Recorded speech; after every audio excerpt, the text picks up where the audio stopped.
parce que yaa ngi ma ko doon expliquer nga ne ci demu ndongo bi yéen ñi nga xamante ne yéen ay famille yéen a ko gën a jege bokk ak moom ndey ak baay dafa am ñoo xamante ne ñoom dañuy wéy ba léegi di ket ci affaire ndongolo wala di ci dund wala loolu noonu bëggoon naa nga expliquer ma naka la demee ñi nga xamante ne ñi ngi dundee ndongo ba léegi ci turam te yéen gisu leen ndimbal yooyu ñuy indi wala li nga xamante ne nit ñi ngi koy jàppalee famille bi léegi est-ce que yéen a ngi ciy jot wala dafa am feneen fu muy tàkk. waa Soxna Daaro loolu boo ma ci laajee dinaa ci sawar a tontu parce que léegi Sénégal dafa doy waar. parce que ñun am na ñoo xam ne sax dañuy dëkkal foo xam ne dëkkuñu foofu.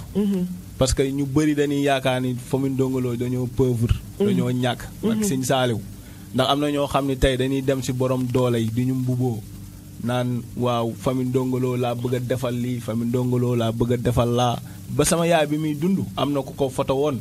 yóbbu photo bi Espagne.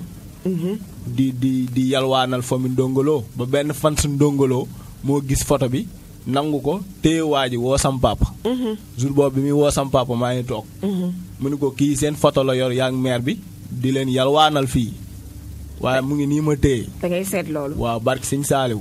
léegi finalement sam papa ni ko bàyyi ko. lu waaye def boppam. mais am na ñoo xam ne ba tey dañuy. bu fekkoon sax dañuy dundee Ndongo Lo moom kase.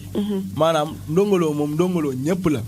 parce que fansam yi dañ koy bëggee. ñiy liggéey ci ay kasetam bëri na ba léegi waaw ñëpp ko bokk ñun terewuñ loolu. mais li ñuy tere mooy ñiy wër naan famille Ndongo Lo dañoo sonn famille Ndongo Lo dañoo pauvre nangam. te yéen a ngi sant yàlla di daan seen doole ñu daan suñu doole ñu ngi sant yàlla xam nga loolu Soxna Daaro yàq der la. dëgg la loolu mënul passé yàq der. mu ngi mel ni ngay yalwaanal nit te moom demul di yalwaani xam nga. dëgg la loolu nag laa bëggoon benn passe bu ndaw pour ma démentir ci rek. mais Ndongo Lo moom Ndongo Lo ñëpp la terewuñ ko kenn. parce que Ndongo Lo ni ko yàlla def ak sëñ Fallou. loolu ñun dañ ci kontaan. dëgg la àdduna bi fu waay toll ko ku nekk naan Ndongo Lo xam nga. loolu dañ ciy kontaan. dëgg la mais li ñuy bañ rek mooy loolu. nañ ñu bàyyi quoi xam nga nañ ñu bàyyi di wax naan famille Ndongo Lo dañoo sonn dañoo pauvre ñun ñu ngi sant yàlla man sam papa bi muy am kër Pikine.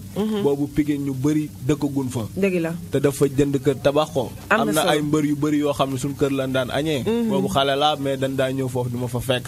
ay mbër yu dëkk Pikine yu bëri. suñu kër chaque dimanche fa lañ daan añee. am na solo xam nga. léegi nag loolu moom gars yi nan ko bàyyi quoi. nañ ko bàyyi loolu mooy yoon yàgg na nag ci àdduna dimb bokk nga xamante ni ndeysaan nekkatul fii wala dara en tout cas li ko yóbbu du leen fi bàyyi leen ci bàyyi xel bu baax a baax. dama dof am lu ma dal. xam naa tam suñu mbokku déglukat yi ñoom waxtu bi dañuy baral di ànd ak ñun ci téléphone bi du ñàkk tamit dinañ bëgg jokkoo ak yow 33 la 976 21 43 allo. allo oui. Daaro noo de. sant ak muñ ak moytu. jërëjëf. am na solo. merci beaucoup. yàlla Ndongo Lo moom nekk na koo xam ne kenn dootu ko fàtte. wallaay kenn dootu ko fàtte. album Jéegu si ko boo ko diggee day mel ni démb la jóg. ak bépp album boo xam ne def na ko fi rek. day mel ne lu bees sax la daal. macha allah nekk. déggoo ko Pape du déggoo. ayca dama bëgg Pape du am retour bi mën laa dégg moom rakkam bi nga xamante ni moom lañ fi dalal. waaw mi ngi dégg yaa ngi koy dégg. ayca kon Issa kaay nga jàppale ko bu ko defee mu mën a dégg ñi nga xamante ni ñoom ñoo woote ci téléphone bi.